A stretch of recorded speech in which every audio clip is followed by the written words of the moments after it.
Welcome to spell out की एक और नई वीडियो में। तो इस वीडियो में हम बात करेंगे रिसेंटली रिलीज हुई वेडनेसडे सीरीज के एपिसोड 1 के बारे में। तो चलिए वीडियो को स्टार्ट करते हैं। तो एपिसोड की स्टार्टिंग होती है और हम वेडनेसडे एडम को देखते हैं जो कि एक स्कूल में जाती है। जैसे वो स्कूल में जाती है तो वहाँ के सभी लोग उसे देख रहे होते हैं और वहाँ जाने के बाद वो अपने छोटे भाई को वहाँ से बचाती है क्योंकि उस स्कूल के कुछ लड़कों ने उसके छोटे भाई को बांध रखा था। और यही हमें पता चलता है वेडनेसडे के पास ऐसी भी पावर है, वो किसी को टच करती है उसके पास्ट और फ्यूचर दोनों को ही जान सकती है। और इसलिए वेडनेसडे को वहाँ पर पता चल जाता है कि उसके भाई के साथ किन बच्चों ने ये हरकत करी है। जिसके बाद वेडनेसडे उन लड़कों के पास जाती है और जो वो लड़के थे वो स्विमिंग पूल में नहा रहे होते हैं। जिसके बाद जो वेडनेसडे थी वो स्विमिंग पूल में कुछ मछलियों को गिर देती है। उसके बाद वो मछलियां उन लड़कों को काटने लगती हैं और वेडनेसडे की इस हरकत से वेडनेसडे को स्कूल से निकाल दिया जाता है। जिसके बाद जो उसके पेरेंट्स थे वो उसे नो मोर एकेडमी में ले जाते हैं क्योंकि जो वेडनेसडे की मॉम थी वो भी वहीं से पढ़ी थी। जिसके बाद वो उस एकेडमी में आ जाते हैं और वो वेडनेसडे को उस एकेडमी की प्रिंसिपल के पास ले जाते हैं। जिसके बाद जो वहाँ की प्रिंसिपल थी वो वेडनेसडे का रिपोर्ट कार्ड देखते हैं। जिसके बाद वो कहते हैं कि उसे यहाँ पर एडमिशन मिल जाएगा। और जिसके बाद वेडनेसडे वहाँ की प्रिंसिपल से अजीब तरीके से बात करते हैं जहाँ पर कि वो कहते हैं कि कोई ऐसा स्कूल नहीं है जो उसे रोक सके।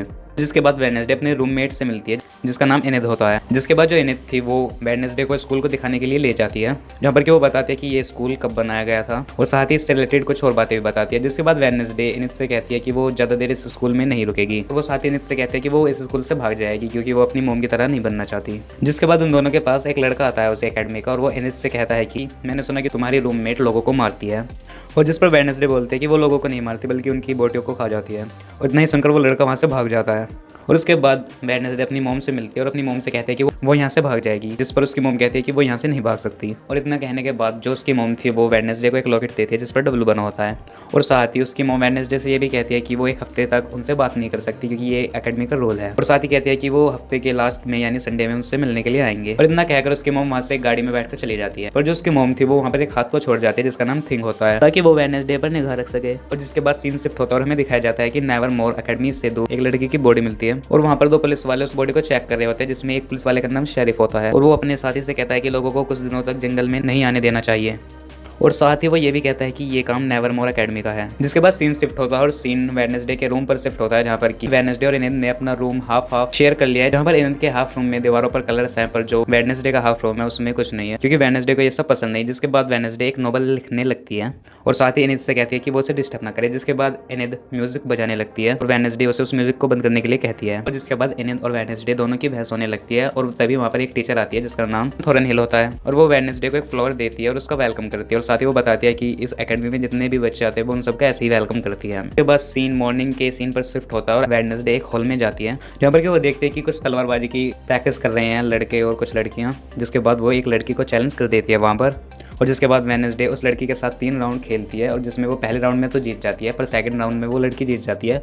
और जो लास्ट राउंड रहता है उसमें जो वेडनेसडे रहती है वो हेलमेट को उतार देती है और साथ ही कहती है जो पहले हार्म होगा वो हार जाएगा। और उसमें वेडनेसडे पहले हार्म हो जाती है और वो वहाँ पर उस चैलेंज को हार जाती है और इसके बाद वो वहाँ से चली जाती है। और उसके बाद हम देखते हैं कि वहाँ पर बारिश हो रही होती है जहाँ पर कि जो वेडनेसडे थी वो एक जगह से जा रही होती है और उसके ऊपर कोई स्टैचू गिरने वाला था पर जेवियर नाम का लड़का वेडनेसडे को वहाँ पर बचा लेता है। जिसके बाद वेडनेसडे कहती है कि तुमने मुझे क्यों बचाया। जिसके बाद जेवियर कहता है क्योंकि तुमने भी मुझे एक बार बचाया था। जहाँ पर जेवियर उसे अपनी बचपन की बात बताता है। और उसके अगले सीन में हम देखते हैं जो वेडनेसडे है वो अपनी नोवेल लिख रही होती है पर उसे पता चल जाता है कि जो थिंग है वो उसकी जासूसी कर रहा है। जिसके बाद वो थिंग से कहती है कि या तो वो उसका साथ दे नहीं तो वो अपने ड्रॉअर में उसे बंद कर देगी। और जिसके अगले दिन जो एकेडमी की प्रिंसिपल होती है वो उसे डॉक्टर किनमोट के पास ले जाती है थेरेपी के लिए। जहाँ पर कि जो वो डॉक्टर थी वो वेडनेसडे से कहती है कि वो उसे सारी बात बता सकती है पर वेडनेसडे को ये सब टाइम वेस्ट लग रहा था इसलिए वो वॉशरूम का बहाना बनाकर वॉशरूम में चली जाती है और वहाँ पर खिड़की से बाहर निकल जाती है। और जब वो वहाँ से निकल रही होती है तो वो रोड पर एक आदमी से टकरा जाती है जिसका वो फ्यूचर पास्ट देख लेती है पर वो उसे बताती नहीं है वहाँ पर। जिसके बाद वेडनेसडे एक शॉप पर जाती है जहाँ पर कि उसे एक टाइलर नाम का लड़का मिलता है और जो टाइलर था वो उस टाइम अपनी शॉप में एक वाटर मशीन को सही कर रहा होता है। और वहाँ पर आकर जो वेडनेसडे थी वो टाइलर से कहती है कि अगर वो इस मशीन को सही कर दे तो वो उसकी क्या हेल्प करेगा। जिसके बाद टाइलर हाँ कह देता है और उसके बाद वेडनेसडे उस मशीन को सही करके दे देती है। जिसके बाद वो कहते हैं कि उसे इस सिटी से बाहर जाना है तो वो उसे एक टैक्सी करवा के दे दे। पर टाइलर इस पे कहता है कि टैक्सी यहाँ पर नहीं चलती और ट्रेन यहाँ से बहुत दूर है। और साथ ही कहता है कि तुम चाहो तो तुम मेरे साथ गाड़ी में चल सकती हो पर तुम्हें उसके लिए वेट करना होगा। जिसके बाद वेडनेसडे वहीं बैठकर उसका वेट करने लगती है और उसके पास कुछ दूसरे स्कूल के बच्चे आ जाते हैं और वो उसे परेशान करने लगती है। जिसके बाद वेडनेसडे उन तीनों को संभाल लेती है जिसे देखकर टाइलर वहाँ पर हैरान हो जाता है। जिसके बाद टाइलर के जो फादर थे वो वहाँ पर आते हैं जो कि एक पुलिस ऑफिसर थे और वो समझ जाते हैं कि जो ये वेडनेसडे है वो एडम फैमिली की मेंबर है। और साथ ही वो वेडनेसडे से कहते हैं कि तुम्हारे फादर है उन्होंने कई मर्डर किए हैं और उन्हें जेल में होना चाहिए। और इतना कहने पर ही उस शॉप में उसकी प्रिंसिपल आ जाती है जो कि वेडनेसडे को वहाँ से ले जाती है। और रास्ते में वेडनेसडे अपनी प्रिंसिपल से पूछते हैं कि वो आदमी उसके फादर के बारे में क्या जानता है, पर जो उसकी प्रिंसिपल थी वो उससे कुछ नहीं कहती। और जिसके अगले सीन हम देखते हैं जो वेडनेसडे है वो अपने रूम में बैठकर एक म्यूजिकल इंस्ट्रूमेंट को बजाने लगती है। जिसके बाद जो उसकी रूम पार्टनर इनित थी वो उसके रूम में आ जाती है। जिसके बाद सीन शिफ्ट होता है, हम देखते हैं जो थिन था यानी वो हाथ वो टायलर के घर पहुंच जाता है, जिसे देखकर टायलर वहाँ पर घबरा जाता है, पर वो ध्यान से देखता है कि उस हाथ पर एक नंबर लिखा होता है जो कि वेडनेसडे का नंबर होता है। जिसके बाद टायलर वेडनेसडे को कॉल करता है, जहाँ पर वेडनेसडे उसे बताती है कि कुछ दिनों में फेस्टिवल होने वाले हैं, जहाँ पर सभी लोग उस फेस्टिवल में ही साथ होंगे, इसलिए वो उस टाइम पर उसे स्टेशन पर छोड़ दें। और जिस पर टायलर भी कहता है कि वो भी इस सिटी को छोड़ना चाहता है। जिसके बाद फेस्टिवल का दिन आ जाता है और वहाँ पर फेस्टिवल के दिन जो टायलर था वो वेडनेसडे को उसके फादर की फाइल देता है और वो वहाँ से निकल रहे होते हैं, पर तभी वहाँ पर 3 लड़के आ जाते हैं जिन्हें वेडनेसडे ने टायलर की शॉप में पीटा था।